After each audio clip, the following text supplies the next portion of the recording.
Welcome to Daily Scripture Reading. I do not own the rights to this music. Esther chapter 1, this is the New King James Version.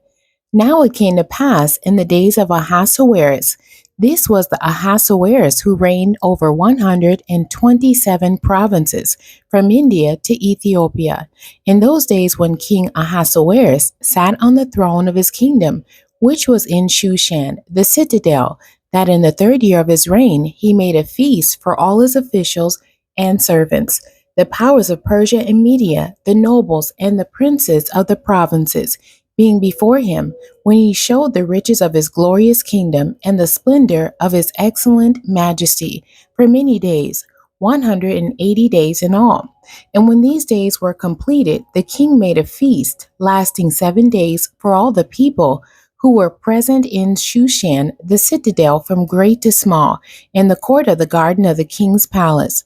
There were white and blue linen curtains fastened with cords of fine linen, and purple on silver rods and marble pillars.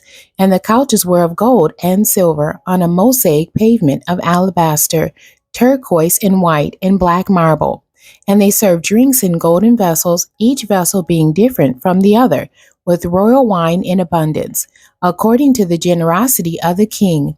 In accordance with the law, the drinking was not compulsory, for so the king had ordered all the officers of his household that they should do according to each man's pleasure. Queen Vashti also made a feast for the women in the royal palace, which belonged to King Ahasuerus. On the seventh day, when the heart of the king was merry with wine, he commanded Mehuman, Biztha, Harbona, Bigtha, Abegatha, Zethar, and Carcass, 7 eunuchs who served in the presence of King Ahasuerus, to bring Queen Vashti before the king, wearing her royal crown, in order to show her beauty to the people and the officials, for she was beautiful to behold. But Queen Vashti refused to come at the king's command, brought by his eunuchs. Therefore the king was furious, and his anger burned within him.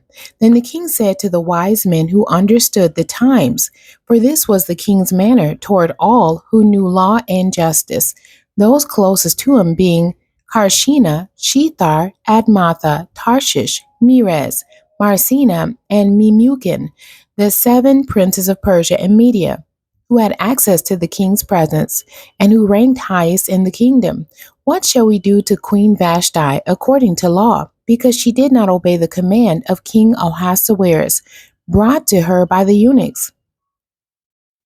And Memucan answered before the king and the princes, Queen Vashti has not only wronged the king, but also all the princes and all the people who are in all the provinces of King Ahasuerus.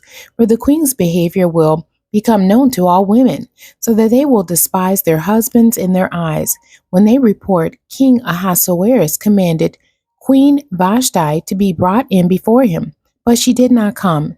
This very day the noble ladies of Persia and Media will say to all the king's officials that they have heard of the behavior of the queen.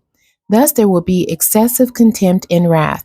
If it pleases the king, let a royal decree go out from him, and let it be recorded in the laws of the Persians and the Medes, so that it will not be altered, that Vashti shall come no more before King Ahasuerus, and let the king give her royal position to another who is better than she.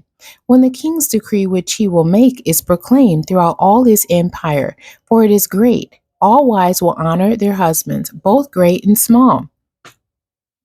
And the reply pleased the king and the princes, and the king did according to the word of Memucan.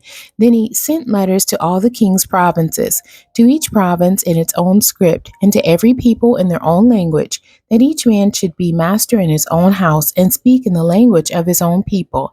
The end. God bless you, and thank you for joining me today.